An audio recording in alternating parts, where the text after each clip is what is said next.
Thank you sir, मैं तो मरने ही वाला था। मुझे पता नहीं था वो मुझे मार देंगे।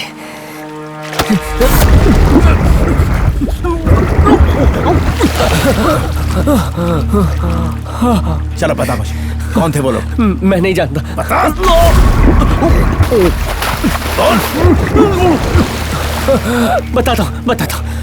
बताता हूँ। ठीक है बोल। मैं सच में नहीं जानता, लेकिन मैं सब कुछ बताऊंगा, शायद उससे कुछ पता चले। चल बता।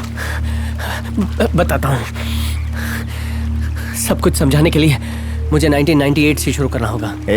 इतना पुराना इतिहास बताने की जरूरत नहीं है। जरूरी है सर, शुरुआत वहीं से हुई। ठीक है बाग।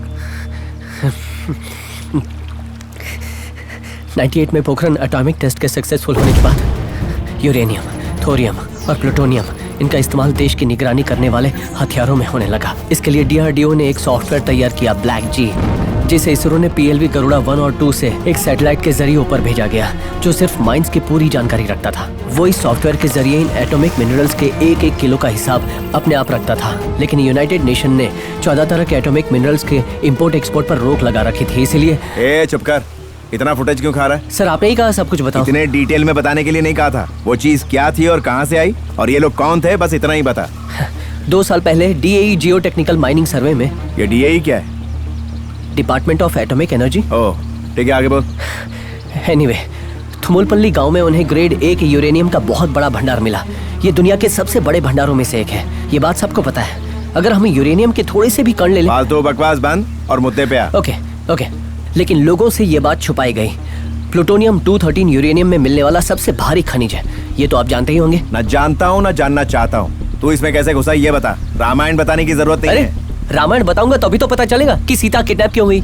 अब ध्यान से सुनिए, यूरेनियम कॉर्पोरेशन ने 1100 एकड़ जमीन पर काम शुरू किया, जिससे 15 एकड़ जमीन में प्लूटोनियम 213 खनिज मिला। लेकिन उन्होंने ये बात सबसे छुपा कर रखी सर, और सारा खेल यहीं से शुरू हो गया। 6 महीने पहले डीएई के चीफ रवि नायक ने 4 लोगों को बुलाया।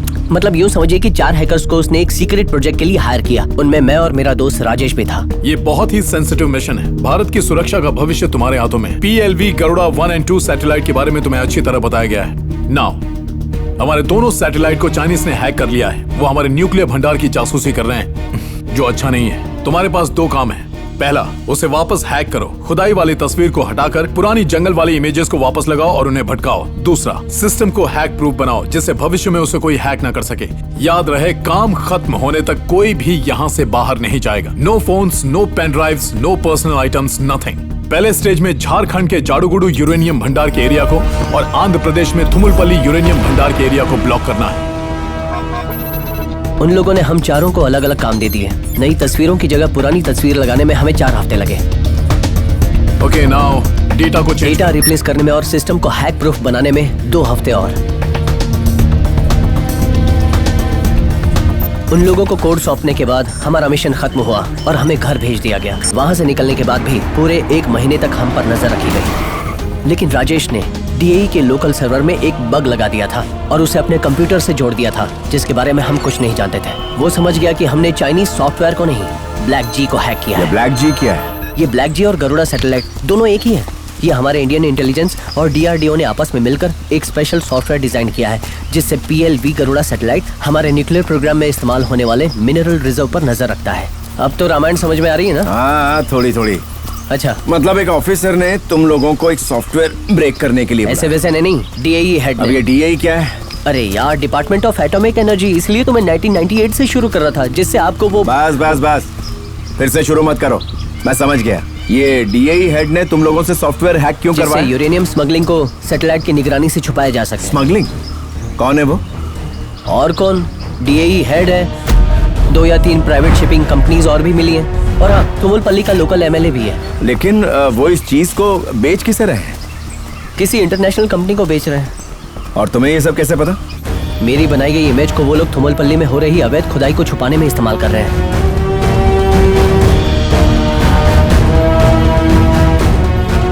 राजेश ने इसकी सारी डिटेल एक साथ जमा करके एक चिप में कॉपी कर लिया। और उसने इस इंफॉर्मेशन की कीमत 10 करोड़ मांग ली। 10 करोड़। लेकिन तुमने पुलिस को इन्फॉर्म करना जरूरी नहीं समझा? सारे चोर आपने हैं। मुझे पकड़ा पर क्या कर पाए? हाँ? 10 करोड़ कमाने में 10 जिंदगी निकल जाती है। हम लोग ईमानदार लोग थोड़े ही हैं।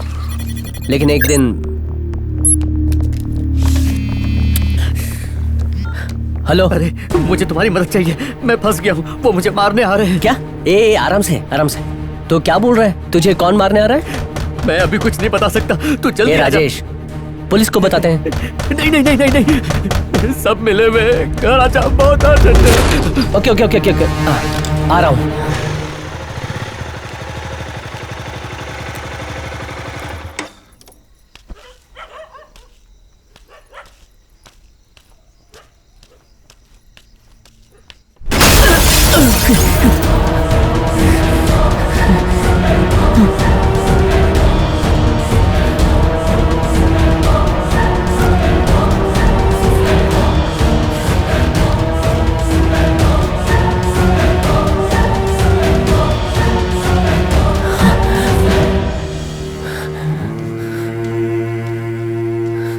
राजेश, राजेश,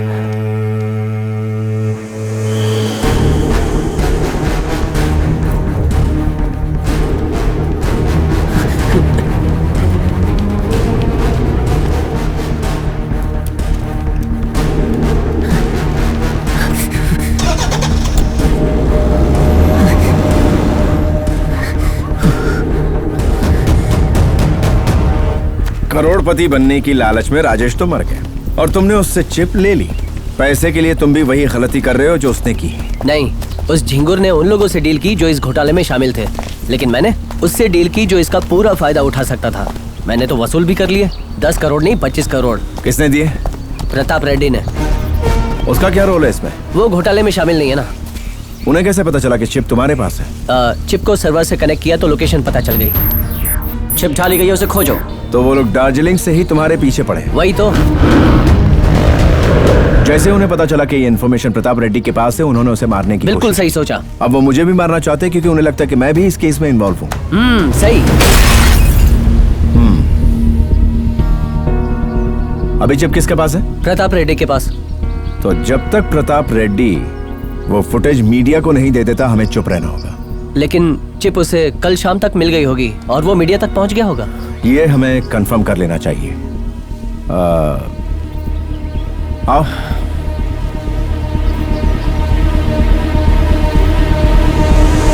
अत्यंत ही नाटकीय ढंग से विपक्ष के नेता प्रताप रेड्डी ने बड़े जोर शोर से घोषणा की थी कि वो आज मीडिया के सामने अपनी हत्या की साजिश करने वाले आरोपियों के खिलाफ सबूत लाएंगे और उन्हें पकड़वाएंगे, लेकिन वो गायब हो गए हैं। कुछ लोगों का कहना है कि वो अपने गांव चले गए हैं, लेकिन कुछ जानकारों का मानना है कि वो मीडिया के डर के मारे अपने ही घर में छुपे हुए हैं। बात जो भी हो, ये अब उनकी जिम्मेदारी है कि वो मीडिया के सामने आकर अपनी इस बात की सफाई पेश करे।